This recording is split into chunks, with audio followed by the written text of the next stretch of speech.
कारण ज्यांची power of attorney घेतली म्हणून मिस्टर खातीब सांगतात भिवंडीचे, ती पॉवर ऑफ अटर्नी रजिस्टर नाही, ती रजिस्टरच नाहीये.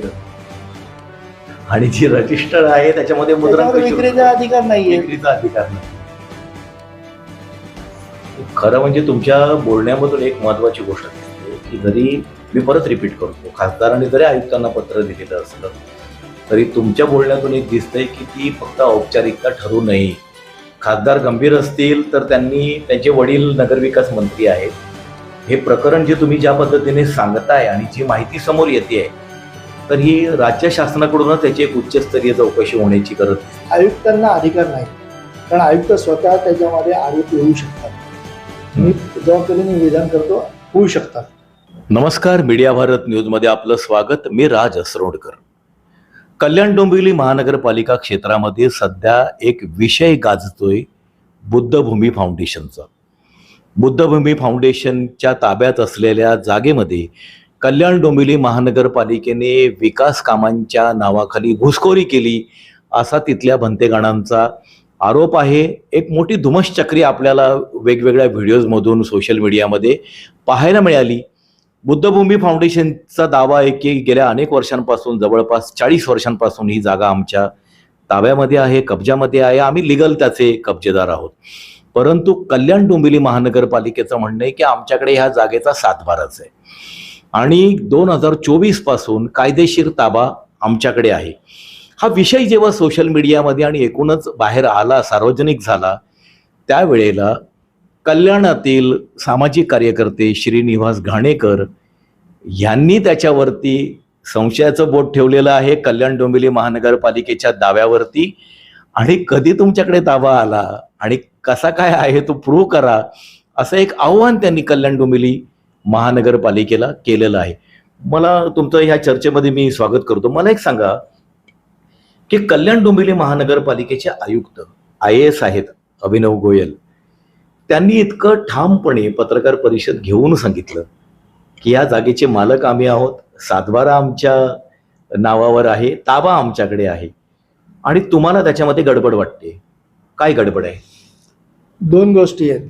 एक म्हणजे सातबारा त्यांच्या नावावर आहे, लिगल डॉक्युमेंट त्यांच्या नावावरती आहे, पण ताबा तुम्ही म्हणालात किंवा अभिनव गोयल म्हणाले, ताबा त्यांच्याकडे नाहीये. ताबा त्यांच्याकडे नाहीये. ताबा बौद्ध भूमी फाउंडेशन कडे ताबा आहे. लिगल भाषेमध्ये बरोबर. ताबा त्यांच्याकडे नाहीये, त्यामुळे त्याचा TDR देता येत नाही. यांनी दिलाय TDR दिला आणि त्याचा वापरही झालेला आहे. म्हणूनच महापालिकेच्या नावाने सातबारा निघतो की नाही. आयुक्त त्याच्यावरतीच टकप आहेत, पण ती प्रोसिजर मात्र सदोष आहे. अच्छा. अतिक्रमण झालेल्या किंवा रिझर्वेशन नसलेल्या पुरुषांचा TDR कोणत्याही परिस्थितीत अलर्ट करता येत नाही. पण इथे आरक्षण सुद्धा नाही. आरक्षण आहे, परंतु ते रिक्त नाहीये. त्याच्यामुळे सुद्धा त्याचा TDR दिला गेला, म्हणून त्याचा TDR अवैध ठरतो. अच्छा. आता माननीय खासदार श्रीकांतजी शिंदे यांनी काल असं एक पत्र दिले आयुक्तांना महोदय, SIT मध्ये दूध का दूध आणि पाणी का पाणी होईलच. जर कधी महापालिकेकडे ताबा असता तर आज श्रीकांतजी शिंदे यांना त्याच्यावरती SIT नेमायची पाळी झाली नसती. पण त्यांनी अनेक गोष्टींची चौकशी करायला सांगितली. त्यातला हा एक मुद्दा आहे TDR. बरोबर आहे. TDR संदर्भात जे आरोप आहेत त्याचं तुम्ही इन्क्वायरी करा. त्याची इन्क्वायरी करा. निर्मल कुमार चौधरींचं एक परिपत्रक आहे, सर्क्युलर आहे. निर्मल कुमार चौधरी हे उपसचिव आहेत नगरविकासला आणि आजही आहेत, आजही वर्किंग आहे. 2025 नोटिफिकेशन आहे. बरोबर. त्याच्यामध्ये असं म्हटलंय की जागा मालकांनी 6 महिन्याच्या आत अतिक्रमण झाल्याची तक्रार दिली नाही तर मालकाच्या सहभागाने किंवा संमतीने अतिक्रमण झालं असं गृहीत धरलं जावं. 2014ला TDR दिलाय. त्याचा मालक अभिनव गोयलच्या म्हणण्याप्रमाणे महापालिका आहे. शासनाचं परिपत्रक असं म्हणतं की मालकाचा सहभाग आहे म्हणून त्याच्यावरती गुन्हा दाखल करा. आता कोणावर गुन्हा दाखल करणार? म्हणजे कल्याण डोंबिवली महानगरपालिकेवरच करावं लागेल. मालक तेच आहेत. बरोबर आहे. कायदेशीर मालक तेच आहेत. हम्म. आता 7/12 प्रमाणे एसआयटी मध्ये काय निष्पन्न होईल तर नंतर दावा आहे. बरोबर. पण तुम्हाला असं वाटतं की SIT स्थापन होईल आणि याच्यातून हे सगळे जे फॅक्ट तुम्ही जे सांगताय श्रीकांतजी शिंदेना माझं पूर्ण समर्थन आहे. बरं आणि SIT स्थापन त्यांनी जर करण्यामध्ये. स्थापन नाही केली महापालिका आयुक्तांनी तर मी त्यांना ती एसआयटी नेमाला भाग पाडेल. बरं खासदारांनी जे पत्र दिलेलं आहे खासदार माझ्या अतिशय प्रिय आहेत हो. असं काय करतात? पण कोण असेल, कोण करेल इन्क्वायरी? माझं म्हणणं की शिपाईने करावी. अच्छा. माझं कोण अधिकारी नेमावा याच्यावरती माझं काही बंधन नाही. एसआयटी नेमा, त्याच्या मार्फत जे साक्षीदार असतील आमच्यासारखे त्यांना तुम्ही बोलवा, त्यांचे कागदपत्र सादर करा, संधी द्या, कागदपत्रांचा गोषवारा घ्या, त्याच्यावरती अहवाल द्या. कारण महाराष्ट्र महानगरपालिका अधिनियमामध्ये कायद्यातल्या प्रत्येक तरतुदीची सगळी जबाबदारी ही आयुक्तांवर टाकलेली आणि तुम्ही आता जो सांगताय की याचा TDR देण्याची जी प्रक्रिया आहे ती सदोष आहे, बेकायदेशीर आहे. कल्याण डोंबिवली महानगरपालिका जे म्हणते की ताबा आमच्याकडे, तो ताबा त्यांच्याकडे नाहीये, तो बुद्धभूमी फाउंडेशनकडे आहे. आणि एकूणच प्रक्रिया जर सदोष असेल आणि त्याच्यावरती आयुक्त स्वतःची चौकशी करतील का, हा एक मोठा प्रश्न निर्माण होतो. आयुक्तांना एसआयटी नेमायचे अधिकार दिले.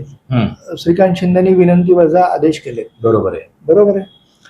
त्याच्यावरती आयुक्तांनी त्याच्यामधनं निवृत्ती घ्यावी की माझी पण इन्क्वायरी होईल की नाही. आयुक्त मी असेल तर माझी पण इन्क्वायरी होईल. बरोबर आहे. आणि माझी इन्क्वायरी मी करू शकत नाही. होय.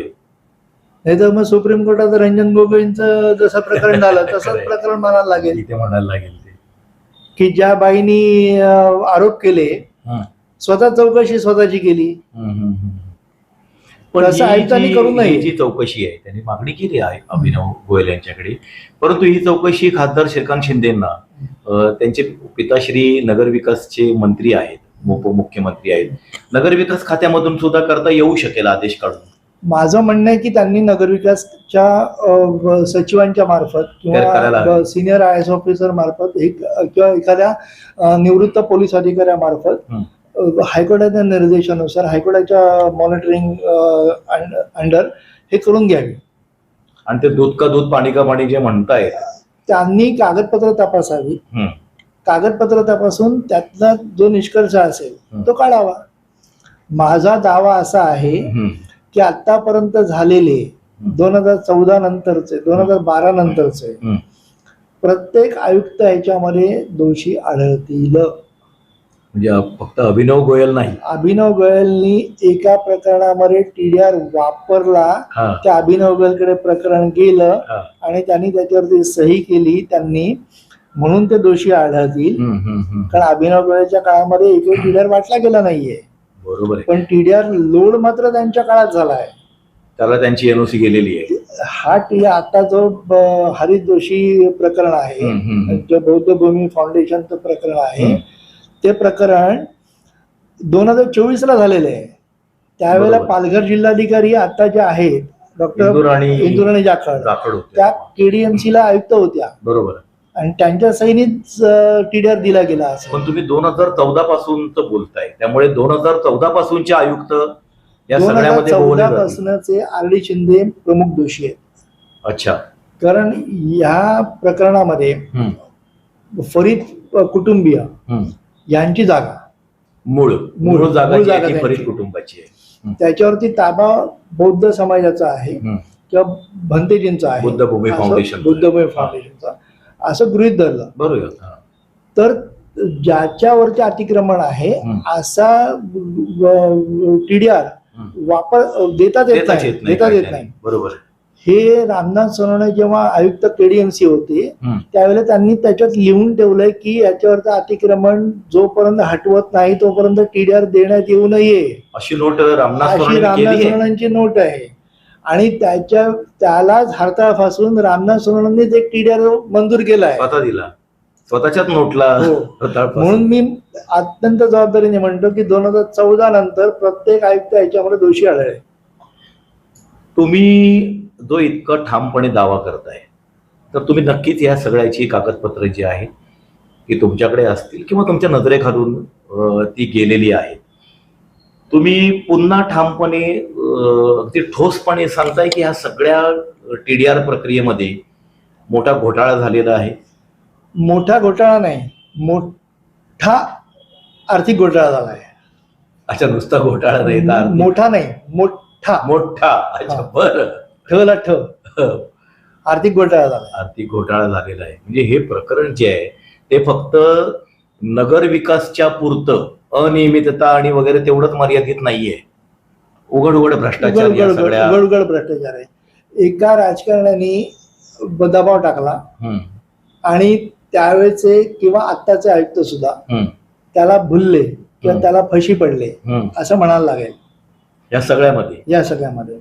पण आता ह्या प्रकरणात मला एक सांगा की जर TDR ची प्रक्रिया सदोष झालेली आहे, ते म्हणतात की ताबा आमच्याकडे आहे. ताबा ते- नाहीये, परत सांगतो. हा, त्यांचा दावा आहे कल्याण डोंबिवली महानगरपालिकेत. KDMC कडे त्यांचा सातबारा आहे, सातबारा आहे पण ताबा नाही. ताबा नाहीये. पण अशा परिस्थितीमध्ये TDR ची प्रक्रिया सगळी सदोष झालेली आहे. जे ब्रिजचं बांधकाम तिथे त्यांनी पिलर्स उभे केलेले आहेत, सगळ्या गोष्टी तिथे ह्या सगळ्या केलेल्या आहेत. तुम्ही जो सांगताय सगळा प्रकार, तर ह्या सगळ्यामध्ये हा जो विकास प्रकल्प तथाकथित जो काही सुरू आहे त्याच्यावर त्याचा काय परिणाम होईल या सगळ्या चौकशीचा, SITचा? आता जर कधी ब्रिज गृहीत धरला हं. आपण त्याच्या TDR बद्दल आपण नको बोलूया, हं. आपण दुसऱ्या मुद्द्यावर बोलूया. येस.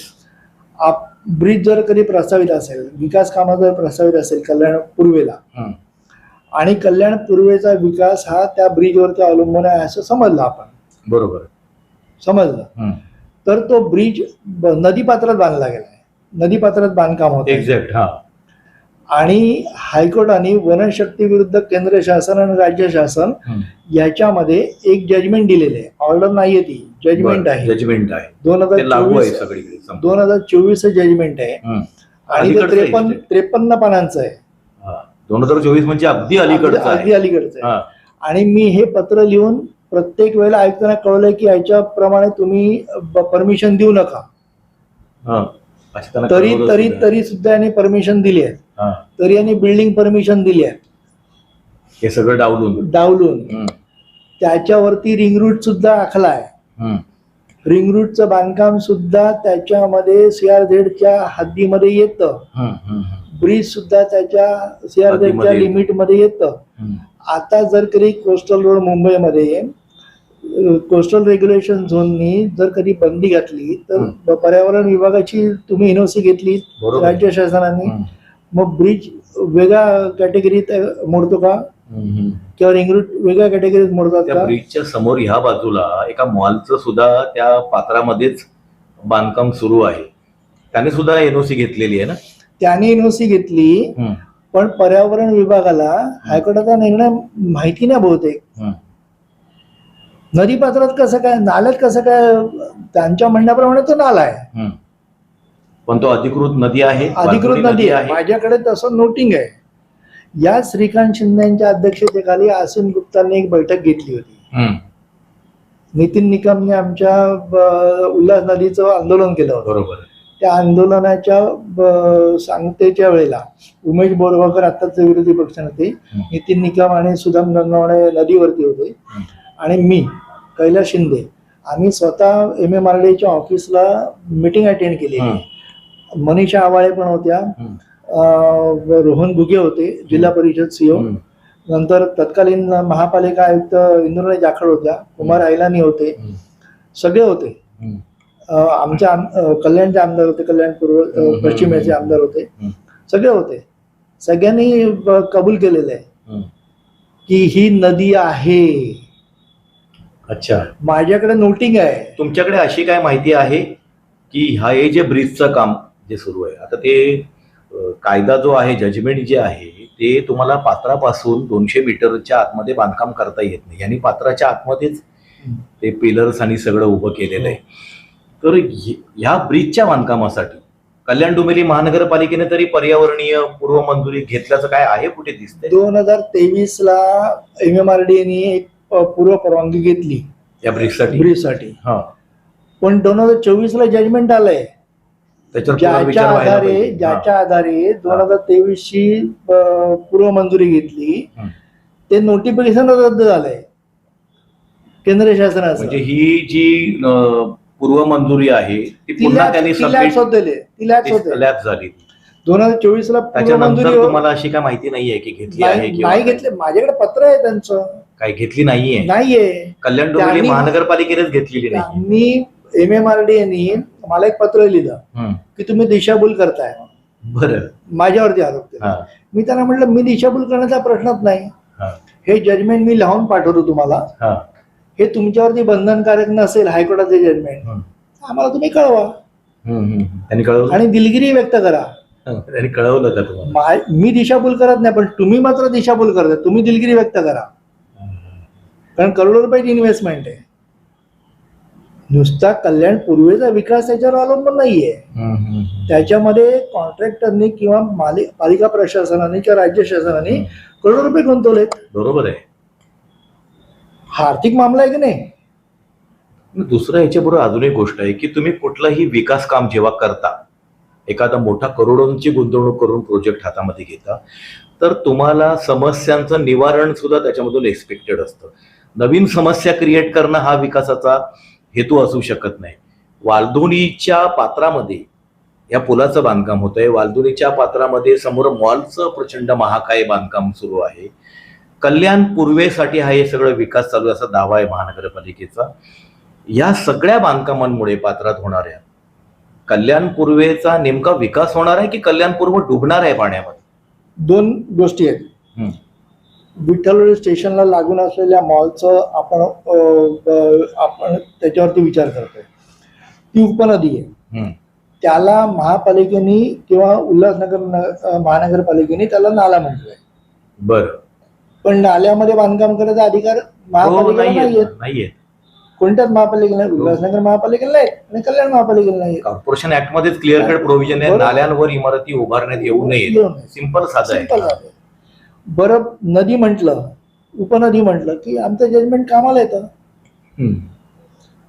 म्हणजे तुम्ही असं खा किंवा पाया खाल नका, एकूण एकच अडकणार आहेत. माझं म्हणणं एकच आहे, कल्याण पूर्वेच्या विकासाला आमचा विरोध नाही. माझा विरोध नाही. कोणत्याच विकासाला माझा विरोध नाही. बरोबर आहे. पण त्याचं कायद्याचं एनओसी तुम्ही पालन करा. एनओसी घ्या आणि मग तुम्ही हवा तेवढा विकास करा.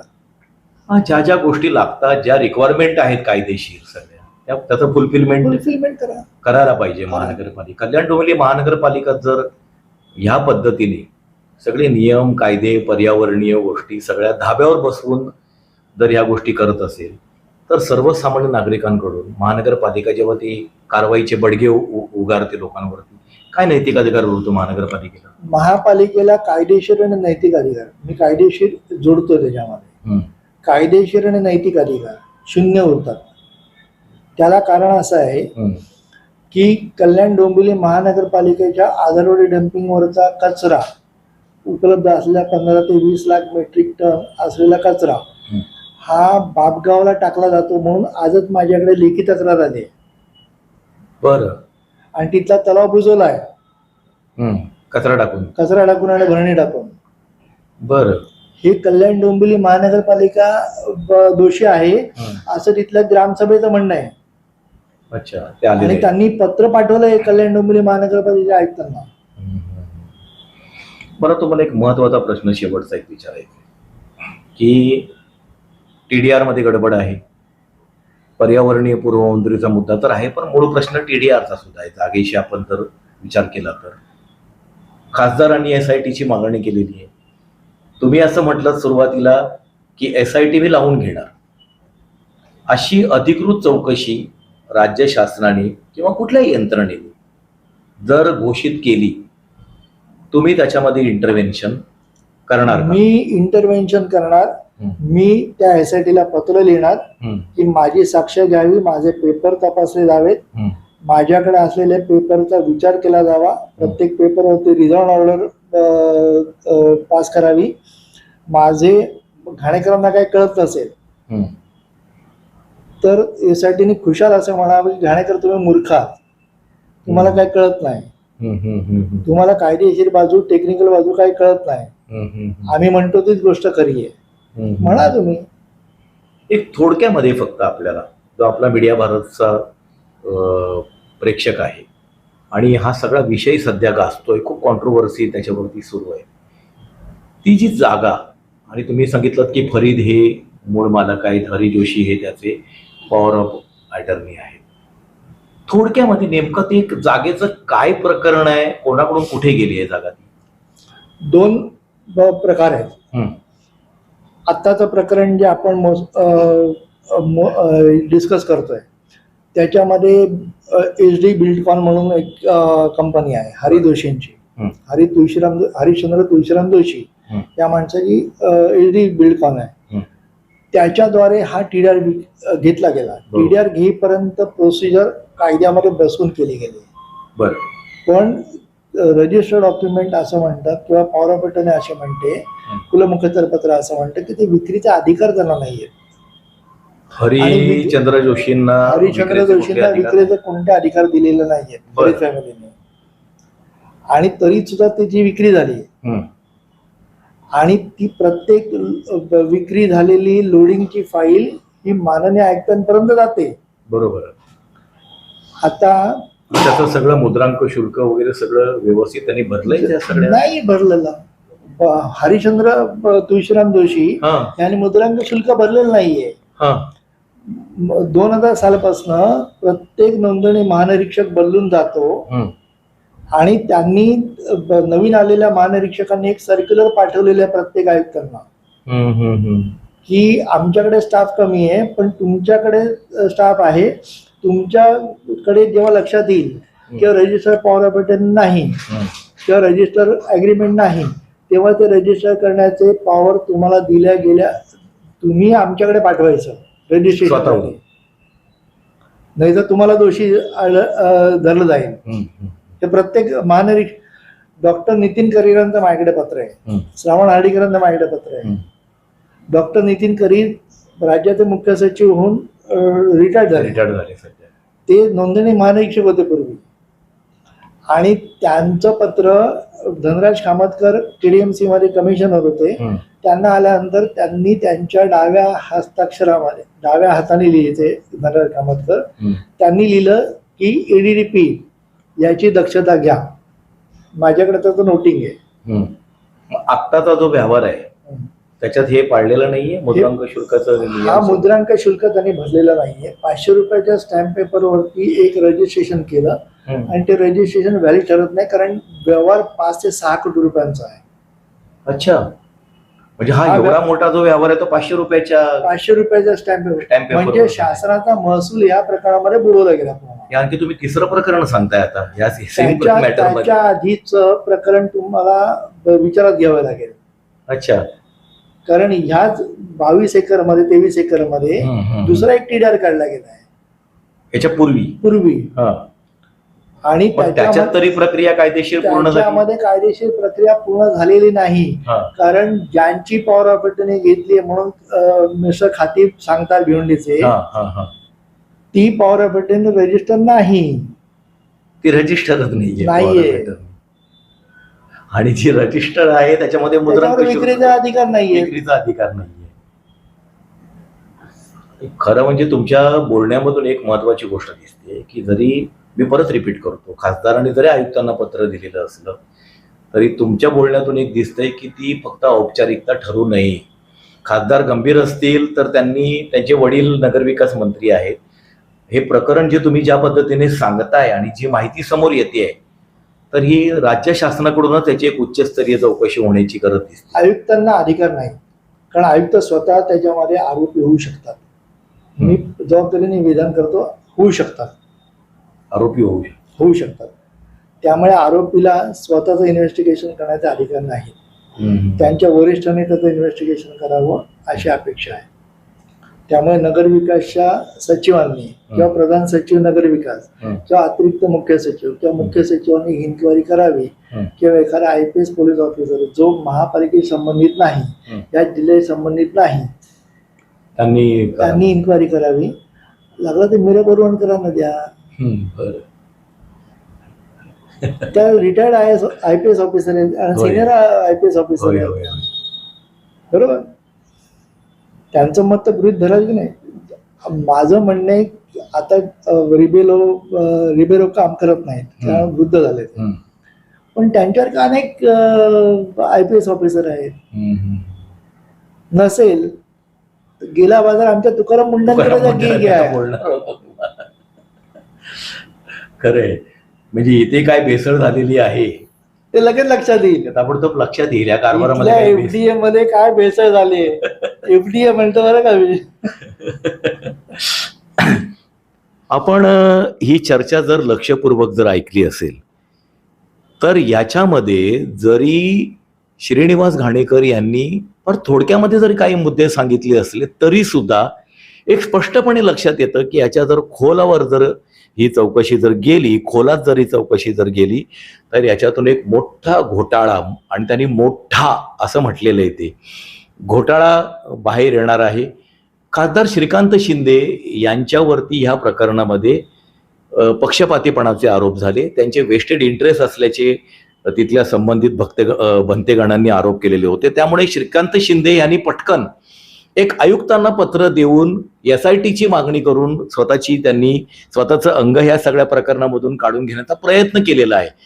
परंतु असं जरी असलं तरी श्रीनिवास घाणेकर या बाबतीमध्ये श्रीकांत शिंदे यांच्या सोबत आहेत, त्यांच्या त्या SITच्या मागणीला त्यांचा पाठिंबा आहे. परंतु अभिनव गोयल हे सुद्धा या सगळ्या प्रकरणात आरोपी असू शकतात असं अत्यंत जबाबदारीपूर्वक विधान त्यांनी केलंय, आणि त्यामुळे ही चौकशी महानगरपालिका आयुक्तांच्या स्तरावरती न होता ती शासन स्तरावरती नगरविकास विभागाच्या एखाद्या सचिवांमार्फत किंवा कुठल्याही शासनाला जो योग्य वाटेल अशा कुठल्याही एखाद्या सक्षम अधिकाऱ्याच्या मार्फत ही चौकशी झाली पाहिजे अशी त्यांनी ठाम मागणी याच्यामध्ये केलेली आहे.